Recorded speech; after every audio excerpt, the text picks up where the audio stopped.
kita akan membantah dari beberapa ucapan-ucapan yang buruk, yang menyebar dan viral di media-media sosial, terutama bagi mereka orang-orang yang jahil dari ilmu syar'i, terutama dari kelompok al-sufiyah ataupun Jama'atul Tabligh. Maka mereka mengatakan, baru satu macam virus corona datang seluruh dunia geger. Gampang selesaikan itu corona, kirim jemaah-jemaah ke tempat corona. Virus corona takut sama jemaah, bukan jemaah takut sama virus. Jemaah hanya takut kepada Allah SWT. Jemaah tidak takut dengan corona.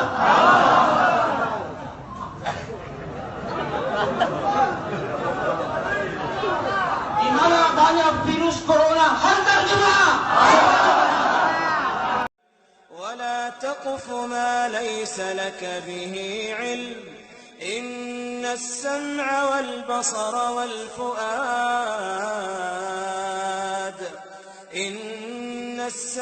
والبصر والفؤاد كل أولئك كان عنه مسؤولا. dan bahkan yang kedua mereka mengatakan, kita akan tetap melaksanakan sholat, karena dengan kita melaksanakan sholat di masjid-masjid dan menghidupkan masjid, maka Allah akan memalingkan wabah dan virus corona tersebut. Maka kita jawab dengan dua jawaban. Maka jawabnya, permasalahan lockdown, penutupan dari tempat-tempat berkumpulnya, maka itu adalah perkara yang syar'i dari segi akal dan dari segi dalil. Dari segi akal, seperti tadi, firra minal zidam, firra minal asad. Larilah kamu dari penyakit kusta seperti kamu lari dari singa. Maka di saat melaksanakan umrah dan haji, misalnya, ada kelompok yang memang sengaja datang ke tempat tersebut ataupun ke masjid yang mempunyai virus, kemudian dia akan bisa menyebarkan di masjid. Maka dengan diadakannya lockdown, masjid ditutup sementara dan Makkah ditutup sementara dan Ka'bah agar tidak ada yang tawaf dan tidak ada yang melaksanakan umrah, maka ini adalah upaya untuk mengagungkan sya'airillah, di mana manusia tidak menjadi sakit dan tidak menjadi buruk keadaannya di masjid-masjid Allah. Wa man yu'azzim sya'airallah fa innahu min taqwal qulub. Maka barang siapa yang mengagungkan syiar-syiar Allah, tidaklah kita melaksanakan tawaf dan ibadah di masjid-masjid dalam badan sehat, bukan untuk menyebarkan penyakit di antara kita. Maka ini termasuk dari mengagungkan syariat-syariat Allah. Dan yang kedua, permasalahan lockdown, mencegah agar diputuskan rantai-rantai dari penyebaran virus ini, telah ada syariatnya. Diriwayatkan oleh dua sahabat yang derajatnya muttafaqun alaih. Yang pertama dari Abdurrahman ibn Auf, dan yang kedua dari Usamah ibn Zaid. Dikatakan oleh Nabi Muhammad sallallahu alaihi wasallam, "Idza sami'tum," mendengar apa? Jika kalian mendengar wabah taun di zaman para sahabat, di zaman Nabi. Jika kalian mendengar wabah taun fi baladin, fala taqdamu ilaihim, maka kalian dilarang untuk datang kepadanya. Jika diyakini dan didengar di negara fulani, di masjid fulani, di daerah fulani terjadi wabah, maka tidak boleh masuk. Wa idza kana al-wabah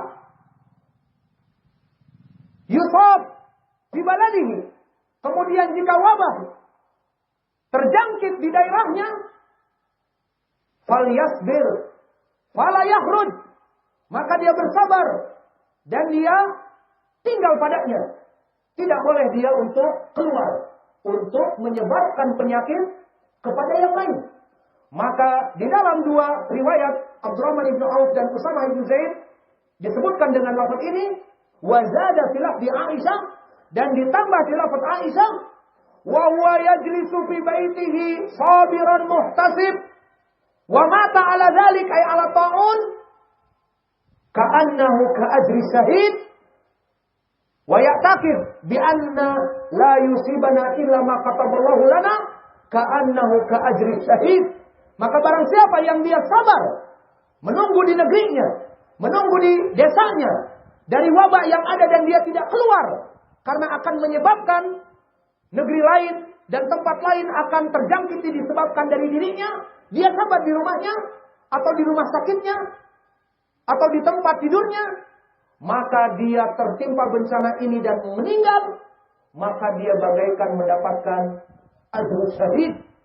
Maka inilah pendalilan tentang lockdown dari masjid-masjid dan tempat-tempat yang ada. Adapun jawaban yang kedua atas ucapan mereka, justru dengan kita memakmurkan masjid, Allah akan memalingkan dan menyirnakan virus corona ini. Maka ucapan mereka beristidlal dengan hadis yang dhaif. Maka telah diriwayatkan oleh Imam Al-Baihaqi di Syu'abil Iman dari jalan Zafir ibn Sulaiman an Abdullah ibn Abi Saleh an Anas ibn Malik. Kalau Rasulullah katanya, kita katakan hadis ini dhaif sehingga katanya kalau Rasulullah, bukan pasti karena dhaif. Katanya dinukilkan dari Nabi, inna ahah, bahwa sungguhnya penyakit nuzila minas sama, diturunkan dari langit ke bumi untuk menyebar. Fa'idha amirul masajid fa yusrafu anha. Maka jika dilihat ada di masjid-masjid itu yang melaksanakan sholat berjamaah dan memakmurkan masjid dengan pelajaran dan yang lainnya, maka akan berpaling penyakit yang tadi diturunkan oleh Allah dari langit ke bumi. Dengan apa tadi? Dengan dihidupkannya masjid. Maka hadis ini tadi kami sebutkan sanadnya Zafir ibn Sulaiman dhaif, hafalannya rusak. Dan juga Abdullah ibn Abi Saleh dhaif, lainul hadis, hafalannya kurang kuat, lunak. Dan juga Abdullah ibn Abi Saleh dia fi tabaqah as-sadisah, di tabaqah yang ke-6 dari tabaqah tabi'i yang sangat kecil. Maka di sini bagaimana dia akan bertemu dengan Anas ibn Malik sehingga terputus. Maka selain itu Abdullah ibn Abi Saleh dhaif, lainul hadis. Maka hadis ini satu sanad mempunyai 3 penyakit.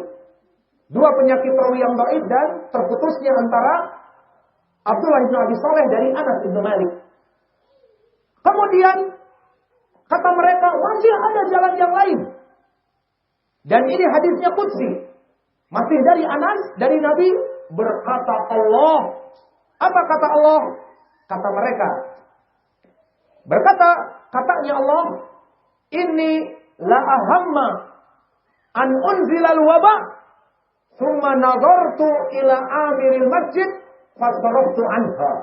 Maka aku, kata Allah di dalam hadis, telah Allah itu menginginkan untuk menurunkan wabah, namun di saat melihat masjid-masjid dihidupkan, maka Allah memalingkan wabah dari mereka sehingga ke tempat yang lain saja. Di tempat yang dihidupkan masjid, maka tidak akan tersebar. Ini yang mereka inginkan. Kenapa Makkah ditutup dan Ka'bah ditutup dan masjid-masjid kita ditutup? Maka ini hadisnya, kata mereka.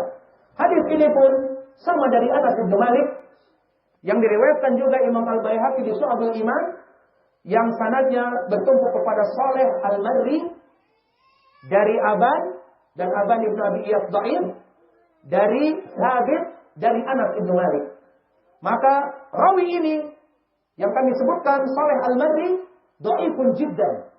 Berkata Yahya ibn Ma'in, kullu riwayat min Thabit batilah. Semua periwayatan dia dari Thabit batilah. Dan di sini dia meriwayatkan dari Aban dari Thabit. Dan juga berkata Imam Al-Bukhari, mungkarul hadis, bahwa dia hadisnya selalu berkesendirian, maka hadis ini dhaifun jiddan. Maka kesimpulannya, kita katakan kita bantah ucapan mereka dari dua perkara. Perkara yang pertama tentang pendalilan lockdown, itu pendalilannya dari Al-Quran dan Sunnah. Wa man yu'azzim sya'airallah fa innahu min taqwal qulub. Di mana manusia datang dalam keadaan sehat, tidak berpenyakit dan menyebarkan penyakit di masjid, maka itu adalah dari ketakwaan. Membersihkan masjid dari virus-virus dari ketakwaan. Dan yang kedua, ucapan mereka bahwa kita menghidupkan masjid justru menyebabkan penyakit menjadi sirna, hadisnya dhaif. Maka kesimpulannya, dalam permasalahan yang terakhir ini, jika ahli dari kedokteran yang diutus oleh pemerintah kita mengatakan bahwa warga di sini sudah banyak yang sakit dan mereka sedikit yang datang ke puskesmas ataupun ke dokter, sebagian dari mereka tersebar virus, maka tidak ada Jumatan di daerah tersebut, di masjid tersebut, dan ditutup masjid, maka kita mengikuti saran dari majelis ulama kita sesuai amalan dari ucapan Allah, ati Allah wa ati Rasul wa ulil amri minkum. Maka taatlah kepada Allah dan Rasulnya dan kepada pemerintah kita, yang mana mereka melaksanakan lockdown masjid tujuannya untuk kebaikan kita, bukan karena diharamkan ibadah, bukan. Dan juga yang terakhir, amalan dari hadis yang diriwayatkan oleh Imam At-Tirmidzi dari Abi Umamah Al-Bahili. I'budu rabbakum wa summu syahrakum wa sallu khamsakum wa ati'u za amrakum tadkhulunal jannah rabbakum. Maka beribadahlah kalian kepada Allah dan salatlah 5 waktu kalian dan puasalah puasa Ramadan kalian dan taatilah waliul amr kalian kepada kebaikan, maka masuklah dari surga dimanapun yang kalian inginkan. Baru satu macam virus corona datang seluruh dunia geger. Gampang selesaikan itu corona, kirim jemaah-jemaah ke tempat corona. Virus corona takut sama jemaah, bukan jemaah takut sama virus. Jemaah hanya takut kepada Allah SWT. Jemaah tidak takut dengan corona.